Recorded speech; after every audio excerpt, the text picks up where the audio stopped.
हाय दोस्तों, अस्सलाम वालेकुम। कैसे आप लोग? मेरा नाम नबील है। आज का वीडियो वो है जिसका आपको था इंतजार, S23 अल्ट्रा का camera comparison with iPhone 14 Pro Max। देखते हैं कौन सा है best flagship in terms of camera. 14 Pro Max के अंदर 3 कैमरास आपको मिलते हैं। बैक साइड पे 12 मेगापिक्सल के 2 कैमरा और एक 48 मेगापिक्सल का मेन सेंसर, और फ्रंट फेसिंग कैमरा यहाँ पे 12 मेगापिक्सल का है। और S23 अल्ट्रा में पीछे की तरफ मिलते हैं आपको 4 कैमरास, जिसके अंदर एक 12 मेगापिक्सल का अल्ट्रा वाइड सेंसर है, 2 10-10 मेगापिक्सल के टेलीफोटो जूम लेंस वाले सेंसर्स है और एक 200 मेगापिक्सल वाला मेन सेंसर है। S23 अल्ट्रा के अंदर फोकसिंग के लिए लेजर ऑटो फोकस दिया है सैमसंग ने, वहीं पे आईफोन इस्तेमाल करता है अपने लाइडर स्कैनर का। ये तो सारी स्पेसिफिकेशंस की बात हो गई और हमको स्पेसिफिकेशंस के अंदर नहीं जाना है, एक्चुअल में देखना है कौन सा फोन करता है बेटर परफॉर्म। तो चलिए करते हैं इस टेस्ट को शुरू। सबसे पहले देखते हैं हम लोग फ्रंट फेसिंग कैमरा से कौन सा फोन बेटर वीडियोस निकाल सकता है। और बेटर वीडियोस देखने के पहले फ्रंट फेसिंग कैमरा की जो वीडियो है उसमें ऑडियो कौन बेटर कैप्चर करता है, सबसे पहले वो चेकआउट करते हैं। S23 ultra versus iPhone 14 Pro Max। ये है फ्रंट फेसिंग कैमरा की 4K 30 FPS पे रिकॉर्ड होने वाली वीडियो। दोनों ही फोन जो है 4K 60 FPS पे वीडियो रिकॉर्डिंग कर सकते हैं। यहाँ पे अलग अलग सिनेरियो के अंदर आप देख सकते हैं कि किस तरीके से डायनामिक रेंज जो है वो मैनेज हो रही है और ऑडियो किस में बेटर आ रही है। मैं वॉक कर रहा हूँ, तो आपको अगर ब्लॉगिंग का शौक है तो आपको समझ ऑडियो आपने सुनी। अब दोनों फोन जो है बेहतरीन ऑडियो कैप्चर करते हैं, लेकिन सैमसंग यहाँ पे बेटर ऑडियो कैप्चर करता है in terms of noise cancellation. तो अगर नॉइज कैंसलेशन आपकी रिक्वायरमेंट है और एक्सटर्नल माइक का आप इस्तेमाल नहीं करेंगे तो सैमसंग आपकी चॉइस होना चाहिए फ्रंट फेसिंग कैमरा की वीडियो में आने वाली ऑडियो के लिए। और अगर आपको लाउड और क्लियर ऑडियो चाहिए लेकिन थोड़ा बैकग्राउंड नॉइज वगैरह उसमें कैप्चर हो, उसके लिए iPhone 14 Pro Max जो है बेटर है, क्योंकि इसकी ऑडियो जो कैप्चर हुई है वो काफी लाउड थी। अब फ्रंट फेसिंग कैमरा से कैप्चर की गई 4K 30 FPS की वीडियो पे आप जो है नजर डालिए। यहाँ पे आपको दोनों फोन जो है वो नजर आ रहे हैं। 14 Pro Max की video quality front facing camera से वो मुझे कुछ चीजों में S23 अल्ट्रा से बेटर लगी। एक तो इसमें डिटेल ज्यादा बेटर कैप्चर होते हैं, कलर ज्यादा बेटर और नेचुरल कैप्चर होते हैं। ऑटो फोकसिंग भी अगर आप देखें आईज की तरफ और चेहरे की तरफ, तो यहाँ पे iPhone 14 Pro Max better capture कर रहा है। इस बार पहली बार एप्पल ने यहाँ पे auto focusing front facing camera में दी है। इसके पहले तो दिया भी नहीं था एप्पल ने। और धूप में जब जाते हैं हम, पीछे से धूप आते हैं या सामने से धूप आती है, उस टाइम पे भी आईफोन जो है डायनामिक रेंज को बेटर मैनेज करता है। लेकिन यहाँ पे अगर गौर से आप देखें तो स्टेबलाइजेशन फ्रंट फेसिंग कैमरा में व्लॉगिंग के दौरान सैमसंग S23 अल्ट्रा बेटर करता है। यहाँ पे S23 अल्ट्रा में ये एक चीज है जो काफी बेटर निकल के आती है। लेकिन ओवरऑल मुझे फ्रंट फेसिंग कैमरा की जो क्वालिटी है वो आईफोन की ही बेटर लगी। आप बताइए आपको कौन सी बेटर लगी। अब यहाँ पे देख रहे हैं हम दोनों फोन के फ्रंट फेसिंग कैमरा से कैप्चर की गई पोर्ट्रेट वीडियो, या फिर जैसे एप्पल उसको बोलता है सिनेमैटिक वीडियो। तो यहाँ पे अगर आप portrait video front facing camera की देखेंगे तो आईफोन में अगेन सेम चीज रिपीट होती है। Better colours, better details, better auto focusing, better dynamic range. लेकिन सैमसंग के अंदर यहाँ पे आपको बेटर स्टेबलाइजेशन के साथ साथ जो ब्लर इफेक्ट है वो भी बेटर देखने मिलता है। किस तरीके से कि आप अगर मेरे बालों की तरफ देखें तो यहाँ पे सैमसंग ने वहां पे एज डिटेक्शन जो है वो बेटर किया है आईफोन के मुकाबले। आईफोन के अंदर जो बैकग्राउंड ब्लर है वो थोड़ा बालों पे भी चढ़ जाता है। तो यहाँ पे सेल्फी में जो पोर्ट्रेट वीडियोस है इसके अंदर आपको बेटर ब्लरी बैकग्राउंड चाहिए तो आपकी चॉइस जो है S23 अल्ट्रा होनी चाहिए, कि डेफिनेटली पोर्ट्रेट वीडियोस के अंदर इस चीज के अंदर पर्टिकुलरली बेटर काम करता है। अब आ जाते हैं रियर फेसिंग कैमरा में और यहाँ पे वीडियो कंपैरिजन कर लेते हैं। देखिए S23 अल्ट्रा जो है ये 8K वीडियो तक सपोर्ट करता है, जबकि आईफोन जो है ये 4K 60 मैक्सिमम सपोर्ट करता है। तो इस कंपटीशन को फेयर रखने के लिए मैं सारा जो वीडियो रिकॉर्डिंग है वो 4K 30 पे ही करूंगा दोनों फोन्स पे। लेकिन एक कंपैरिजन आपको बताऊंगा जहां पे हम 8K को आईफोन के 4K से कंपेयर करेंगे और उसमें भी देखेंगे कौन बेटर है। सबसे पहले रियर फेसिंग कैमरा से रिकॉर्ड की गई जो वीडियो है उसकी ऑडियो को आप चेक कर लीजिए कौन सी बेटर है। S23 अल्ट्रा और iPhone 14 Pro Max की रियर फेसिंग कैमरा की ये है 4K 30 FPS पे वीडियो। दोनों फोन 4K 60 FPS भी जा सकते हैं और दोनों फोन में से एक फोन यानी कि S23 अल्ट्रा जो है वो 8K 30 FPS भी कर सकता है। S22 अल्ट्रा जो है वो 24 FPS कर सकता था। ऑडियो के सिंबल पे ध्यान देना ताकि आपको समझ में आ जाए कि ऑडियो किस में जो है वो बेटर कैप्चर हो रही है। यहाँ पे हमें ऑडियो के अंदर अगेन सेम चीज रिपीट होती है जो फ्रंट फेसिंग कैमरा में हमको देखने मिली थी, कि यहाँ पे जो सैमसंग का फोन है S23 अल्ट्रा वो नॉइज कैंसलेशन बेटर कर रहा है, जबकि आईफोन जो है ज्यादा लाउड और क्लियर ऑडियो रिकॉर्ड कर रहा है लेकिन with a lot of background noise. तो आपको इसमें से कौन सी पसंद है ऑडियो, ये आपकी चॉइस हो सकती है। अब रियर कैमरास की 4K 30 FPS पे ली जाने वाली वीडियो को हम कंपेयर कर रहे हैं यहाँ पे, और यहाँ पे आप देखेंगे सेम चीज जो है यहाँ पे रिपीट हो रही है जो फ्रंट फेसिंग कैमरा में थी, एक्सेप्ट फॉर वन थिंग। यहाँ पे आईफोन जो है बेटर कलर्स कैप्चर कर रहा है, उसकी डायनामिक रेंज बेटर है। जब हम धूप में चले जाते हैं या धूप हमारे चेहरे पे डायरेक्टली आती है, ओवरऑल कलर्स भी देखेंगे टी शर्ट का कलर वगैरह, तो नेचुरल और अच्छे कलर्स जो है आईफोन ने कैप्चर किए हैं। ऑटो फोकसिंग भी जो है मुझे यहाँ पे इस वीडियो के अंदर चेहरे के अतराफ वगैरह जो है वो आईफोन में ही बेटर लगी। और यहाँ पे 4K 30 FPS की ही अगर वीडियो डे टाइम की बात करें हम, तो मेरे हिसाब से आईफोन जो है यहाँ पे क्लियर विनर है। दोनों फोन अपने रियर फेसिंग कैमरा से पोर्ट्रेट वीडियो मोड भी 4K रेजोल्यूशन में ले सकते सकते हैं, तो इनकी क्वालिटी कंपेयर कर लेते हैं। यहाँ पे अगर आप देखेंगे तो इसके अंदर आपको क्वालिटी जो है बहुत अच्छी देखने मिलेगी दोनों ही फोन्स में, लेकिन आईफोन की डिटेल्स, आईफोन के कलर्स जो है वो काफी बेहतर है S23 अल्ट्रा के कलर्स और डिटेल्स के मुकाबले। यहाँ पे सुपीरियर फुटेज जरूर ये निकाल के देता है, लेकिन एक कमी भी है आईफोन के फुटेज में, वो ये है कि एज डिटेक्शन जो है उसमें थोड़ा सा मार खा जाता है when compared to S23 ultra. S23 ultra का जो एज डिटेक्शन है वो आईफोन के एज डिटेक्शन से बेटर है। बैकग्राउंड का ब्लर भी जो है S23 अल्ट्रा में आपको बेटर देखने मिलेगा, लेकिन ओवरऑल जो क्वालिटी है फुटेज की वो आईफोन 14 प्रो मैक्स में आपको बेटर निकल के आएगी S23 अल्ट्रा के मुकाबले। अब दोनों फोन की वीडियो स्टेबलाइजेशन को कंपेयर कर लेते हैं। तो यहाँ पे 4K 30 FPS पे रख के मैं इसको बस नॉर्मल तरीके से वॉक करते जा रहा हूँ, दोनों सेम ट्राइपॉड पे माउंटेड है। आईफोन की फुटेज जो है ज्यादा स्टेबल है S23 अल्ट्रा के मुकाबले, कोई भी एक्स्ट्रा स्टेबलाइजेशन मैंने यहाँ पे अप्लाई नहीं किया है। S23 अल्ट्रा में आप एजेस पे देखेंगे इस फुटेज के तो आपको समझ में आएगा कि थोड़ा सा जो है उसके अंदर शेक है, लेकिन काफी अच्छा काम किया पहले के मुकाबले। और ये जो बच्चा भाग रहा है इसमें भी आप S23 अल्ट्रा की फुटेज के एजेस पे देखेंगे तो लाइट भी कम ज्यादा हो रही है और फुटेज भी शेकी है। अब दोनों फोन्स के अंदर एक सुपर स्टेडी मोड या फिर जैसे एप्पल उसको बोलते हैं एक्शन मोड वो भी दिया हुआ है, तो आईफोन में एक्शन मोड और S23 अल्ट्रा में सुपर स्टेडी मोड को कंपेयर करते हैं। इसके अंदर आप देखेंगे तो S23 अल्ट्रा की फुटेज काफी स्टेबल है और यहाँ पे एडवांटेज S23 अल्ट्रा के पास ये है कि ये 4K रेजोल्यूशन सपोर्ट करता है, लेकिन आईफोन का जो एक्शन मोड है वो सुपीरियर है स्टेबलाइजेशन के अंदर S23 अल्ट्रा के मुकाबले, लेकिन यहाँ पे जो रेजोल्यूशन है वो 2.8 के ही सपोर्ट करता है। तो अगर वीडियो स्टेबलाइजेशन इंपॉर्टेंट है then your choice should be iPhone 14 pro max, लेकिन रियर कैमरा में और फ्रंट कैमरा में S23 अल्ट्रा। अब यहाँ पे S23 अल्ट्रा के पास एक प्लस पॉइंट ये है कि ये 8K वीडियो रिकॉर्डिंग सपोर्ट करता है एट 30 FPS। जो S22 अल्ट्रा था वो शायद 24 FPS तक ही सपोर्ट करता था या 25 FPS तक, लेकिन यहाँ पे 30 FPS तक करता है, तो यहाँ पे कुछ इंप्रूवमेंट हुआ है और इसको कंपेयर करते हैं हम आईफोन के 4K के साथ। तो 8K वर्सेस 4K वाली फुटेज आपके सामने है। यहाँ पे मुझे तो आईफोन की ही फुटेज बेटर लग रही है, हालांकि सैमसंग जो है हायर रेजोल्यूशन पे कैप्चर कर रहा है। अब आप बहुत बड़े स्क्रीन पे आप देखेंगे इसको तो शायद आपको ये 8K वाली फुटेज जो है बेटर लगे 4K के मुकाबले, लेकिन मेरे हिसाब से यहाँ पे कोई 8K की वजह से खास एडवांटेज नहीं है। लेकिन यहाँ पे एक चीज सैमसंग ने बहुत अच्छी किया है वो है रोलिंग शटर को फिक्स करना। बहुत ज्यादा रोलिंग शटर हुआ करता था S22 अल्ट्रा में, यहाँ पे वो चीज फिक्स हो गई है और 8K के अंदर भी स्टेबलाइजेशन जो है S23 अल्ट्रा के अंदर अच्छा है, तो this is a very good thing. तो 8K रेजोल्यूशन आपको चाहिए आपके फोन में तो S23 अल्ट्रा ही आपकी चॉइस है, आईफोन तो वो कर ही नहीं सकता, लेकिन इसका बहुत ज्यादा आपको फायदा कुछ होने वाला नहीं है और मुझे नहीं लगता कि S23 अल्ट्रा के यूजर्स भी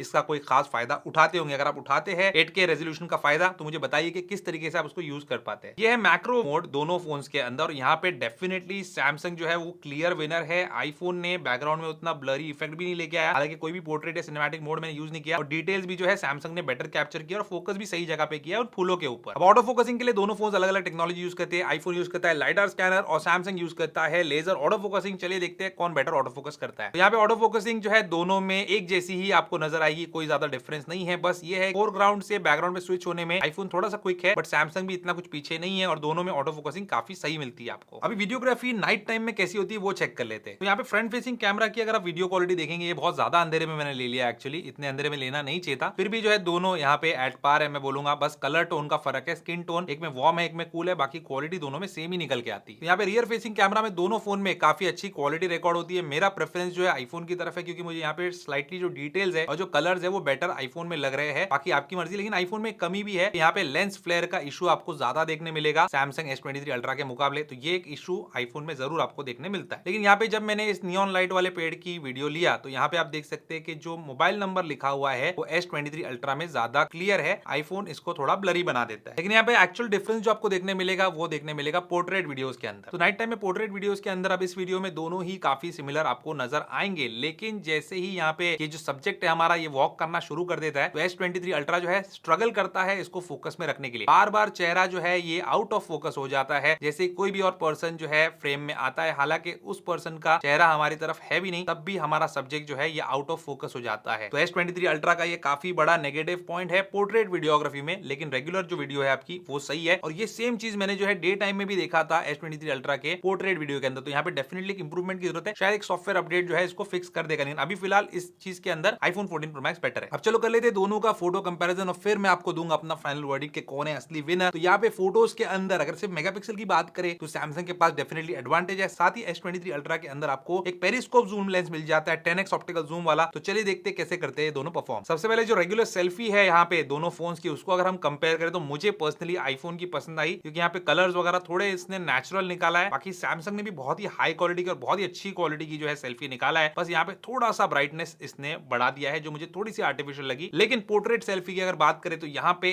S23 अल्ट्रा जो है ये विनर है, क्योंकि यहाँ पे जो एज डिटेक्शन है इसके अंदर जैसे हमने वीडियोस में देखा था वैसे ही फोटो फोटोज में भी है, आईफोन थोड़ी सी इसमें गड़बड़ करता है अभी भी। रियर फेसिंग कैमरा से ली गई नॉर्मल फोटो जो है यहाँ पे वो मुझे आईफोन में बेटर लगी, क्योंकि यहाँ पे स्किन टोन जो है आईफोन ने बेटर कैप्चर किया। बाकी ओवरऑल दोनों ही फोटोज में कोई भी कमी निकालना जो है मुश्किल है। लेकिन जब आती है बात पोर्ट्रेट मोड की, तो यहाँ पे आईफोन के मुकाबले S23 अल्ट्रा जो है बेटर पोर्ट्रेट फोटो लेता है, चाहे वो 1x हो चाहे वो 3x हो, क्योंकि यहाँ पे जो बैकग्राउंड का ब्लर है साथ ही जो एज डिटेक्शन है वो S23 अल्ट्रा में बेटर है। तो यहाँ पे अगर आप सेल्फी, फोटोज या फिर पोर्ट्रेट शॉट्स लेने के शौकीन हो तो S23 अल्ट्रा आपके लिए बेटर चॉइस होगी। अब यहाँ पे हम देख रहे हैं 200 मेगापिक्सल वर्सेस 48 मेगापिक्सल वाली फोटो। ऐसे तो समझ में नहीं आएगी, तो चलिए 1000 टाइम्स इनको जूम कर लेते हैं और यहाँ पे आपको देखने मिलेगा S23 अल्ट्रा का 200 मेगापिक्सल वाला इमेज जो कि ज्यादा क्लियर आपको नजर आ रहा है। सेम चीज इस फोटो में भी है, ये भी वैसे ही मैंने लिया है। इसको भी 1000 टाइम्स अगर हम जूम करें तो यहाँ पे S23 अल्ट्रा की इमेज जो है वो ज्यादा क्लियर है। अब यहाँ पे आपने देखा 200 megapixel versus 48 megapixel, clear winner 200 megapixel ही रहेगा। लेकिन क्या आप इतना जूम करने वाले 1000 टाइम्स? अगर आप करने वाले हैं देन आपकी चॉइस होनी चाहिए S23 अल्ट्रा, यही इसका विनर है। अब यहाँ पे हम एक जूम टेस्ट करके देख लेते हैं दूर की ऑब्जेक्ट कितना हमको करीब और कितनी क्लियर दिख सकती है दोनों फोन में। ये है अल्ट्रा वाइड एंगल लेंस से शॉट, ये है रेगुलर वाइड एंगल लेंस से शॉट, ये है 3x टेलीफोटो जूम लेंस जो कि दोनों में ही ऑप्टिकल है। उसके बाद ये S23 अल्ट्रा का 10x वर्सेस आईफोन का 10x, लेकिन ये डिजिटल जूम है, लेकिन फिर भी आईफोन ने अच्छा ही काम किया यहाँ पे। बट यहाँ पे S23 ultra 100 times digital zoom कर सकता है 10x के ऊपर, और आईफोन जो है मैक्सिमम 15 टाइम्स ही जूम कर सकता है। तो यहाँ पे जूम के कंपैरिजन के अंदर S23 अल्ट्रा विनर है, क्योंकि 100 टाइम्स जूम कर सकता है। बट वो 100 टाइम्स जो है पूरा ऑप्टिकल नहीं है, सिर्फ 10x ऑप्टिकल है। उसके बाद इमेज की क्वालिटी जो है इतनी खास निकल के नहीं आएगी 100 टाइम्स में। लेकिन अगर 10x का कंपैरिजन करेंगे आप, आईफोन अपने डिजिटल जूम के साथ भी काफी कंधे से कंधे मिला के खड़ा है S23 अल्ट्रा के साथ, लेकिन फिर भी ऑप्टिकल जूम का एडवांटेज है S23 अल्ट्रा के पास। तो जूम चाहिए तो S23 ultra should be your choice. और यहाँ पे अगर मैक्रो फोटोग्राफी की बात करें तो यहाँ पे मेरे हिसाब से तो क्लियर विनर S23 अल्ट्रा ही है। मैक्रो वीडियो में भी और मैक्रो फोटो में भी दोनों ही S23 अल्ट्रा बेटर है। अब नाइट शॉट्स की बात कर लेते हैं, इसमें कौन बेटर है देखते हैं। यह है रात के समय ली गई सेल्फी। इसमें मुझे S23 अल्ट्रा की जो सेल्फी है वो आईफोन की सेल्फी से बेटर लगी, और फ्रंट फेसिंग कैमरा से पोर्ट्रेट मोड भी जो है S23 अल्ट्रा बेटर ही निकाल के देता है। लेकिन रियर फेसिंग कैमरा से ली गई नॉर्मल फोटो के अंदर मुझे आईफोन की फोटो बेटर लगी, क्योंकि एक्चुअल जो कलर्स थे उस टाइम पे और एक्चुअल जो लाइटिंग थी उसने कैप्चर की है। S23 अल्ट्रा ने इसको ज्यादा ब्राइट कर दिया है, और सेम चीज पोर्ट्रेट मोड के अंदर भी है, लेकिन अगेन एज डिटेक्शन आपको बेटर चाहिए तो S23 अल्ट्रा आपकी चॉइस रहना चाहिए। और 3x पे दोनों ही इमेजेस को देखेंगे तो यहाँ पे आईफोन ने एक्चुअल जो कलर्स है वो कैप्चर किए हैं, एक्चुअल लाइटिंग कैप्चर की है। S23 अल्ट्रा ने ज्यादा इसको ब्राइट किया है। लेकिन एक कॉमन मैन जो है जो सिर्फ फोटो लेता है और उसको फोटो इमीडिएटली अच्छी दिखनी चाहिए without any tweaks, without any editing, तो उसके लिए S23 अल्ट्रा बेटर रहेगा फोटोग्राफी में। अब और नाइट मोड को चेक कर लेते हैं, जहां पे आपका नाइट मोड दोनों फोन्स में एक्टिव हो जाता है। तो यहाँ पे आपको एक इमेज नजर आ रही है, एग्जैक्ट सेम कंडीशन में है, लेकिन आईफोन ने इसको बहुत ज्यादा ब्राइट कर दिया है, जबकि S23 अल्ट्रा ने इसको काफी सही तरीके से कैप्चर किया है। तो मेरे हिसाब से ये फोटो S23 अल्ट्रा में ही बेटर आई है। बाकी ये एक इमेज है जिसमें काफी अच्छी अच्छी गाड़ियां खड़ी हुई है, ऊपर से लाइटिंग है। इसमें डिफरेंस बताना जो है दोनों फोन में ही काफी डिफिकल्ट है। और ये एक बिल्डिंग का इमेज है जहां पे कुछ विंडोज वगैरह आप देखेंगे तो S23 अल्ट्रा में आपको क्लियर नजर आएगी। इसके अलावा दोनों ही फोन में डिफरेंस बताना जो है बहुत मुश्किल है, दोनों ने अच्छा काम किया है। लेकिन ये जो ट्री का इमेज है वीडियो में हुआ था वैसे ही फोटो में भी आईफोन के अंदर ये जो साइन है, इस पे जो नंबर है, मोबाइल नंबर लिखा हुआ है, ये थोड़ा ब्लर सा नजर आ रहा है, जबकि S23 अल्ट्रा ने इसको क्लियर कैप्चर किया है। और आखिरी चीज चांद की फोटो जो आप ले सकते हैं सिर्फ S23 अल्ट्रा से, आईफोन इसको ले नहीं पाएगा। तो ये है वो आपके सामने। यहाँ पे अगर इस तरीके की फोटो लेना है आपको तो S23 अल्ट्रा आप ले सकते हैं। बाकी चांद की फोटो रोज रोज कोई लेता नहीं है, एक बार आप लेंगे उसके बाद जो है आप उसको लेंगे नहीं, बार बार उसी को खोल के देखेंगे, चांद वैसे ही नजर आएगा। तो गाइस आपने फोटो कंपैरिजन, वीडियो कंपैरिजन पूरा देख लिया। अब यहाँ पे क्लियर विनर टोटल पे कोई भी नहीं है, लेकिन अगर आप फोटोज के लिए फोन लेना चाहते हैं, ज्यादा फोटोज के लिए इंक्लाइंड है, तो आपको देना चाहिए S23 अल्ट्रा। क्यों ऐसा है? क्योंकि इसके अंदर आपको बेटर पोर्ट्रेट मिल जाती है, बेटर नाइट टाइम फोटोज मिल जाती है, better night time portrait photos मिल जाती है। जो एज में ब्लर वगैरह है, बैकग्राउंड ब्लर है, वो सारा एज डिटेक्शन वगैरह सब सही मिल जाता है। और मैक्रो मोड भी जो है S23 अल्ट्रा बेटर कैप्चर करता है। साथ ही इसके अंदर पेरिस्कोप जूम लेंस भी है। और अगर वीडियोस आपकी चॉइस है या वीडियो की तरफ आपका इंक्लिनेशन है तो आईफोन 14 Pro Max का कोई भी तोड़ नहीं है। क्यों ऐसा है? क्योंकि इसमें बेटर स्टेबलाइजेशन मिलती है। इसका जो सिनेमैटिक मोड है वो आपको S23 अल्ट्रा के पोर्ट्रेट वीडियो मोड से बेटर मिलता है। आपको पता है कि वहां पे फेस पे बार बार ब्लर हो रहा था। साथ ही आपको जो फ्रंट फेसिंग कैमरा की वीडियो है, रियर फेसिंग कैमरा की वीडियो है, ओवरऑल पे भी आईफोन 14 Pro Max बेटर है। साथ ही इसमें एक्शन मोड भी मिलता है जो कि सुपर स्टेडी मोड से ज्यादा स्टेबल है। तो चॉइस आपके सामने है, क्लियर चॉइस है, लेकिन डिफिकल्ट हो जाता है क्योंकि सबको ओवरऑल पे एक अच्छा डिवाइस चाहिए होता है। तो ओवरऑल पे अगर आपको अच्छा डिवाइस चाहिए जो फोटो और वीडियो दोनों निकाल सकता है, तो दोनों ही फोन में से कोई भी फोन आप ले सकते हो। लेकिन फोटोज के लिए जो है S23 अल्ट्रा और वीडियोस के लिए आईफोन 14 Pro Max। अब आपकी चॉइस कौन सी होगी मुझे कमेंट में लिख के जरूर बताइए, कौन है आपके हिसाब से असली विनर। और अगर आप इनमें से कोई फोन लेना चाहते हैं तो उसका लेटेस्ट प्राइसिंग और बेस्ट ऑफर जो है उसको मैंने दे रखा है डिस्क्रिप्शन बॉक्स में, वहां पे जाके इसको चेकआउट कर सकते हो। उम्मीद करता हूं दोस्तों आपका वीडियो पसंद होगा। इसको लाइक एंड शेयर जरूर कीजिए, मेरे चैनल को सब्सक्राइब कीजिए। Good bye.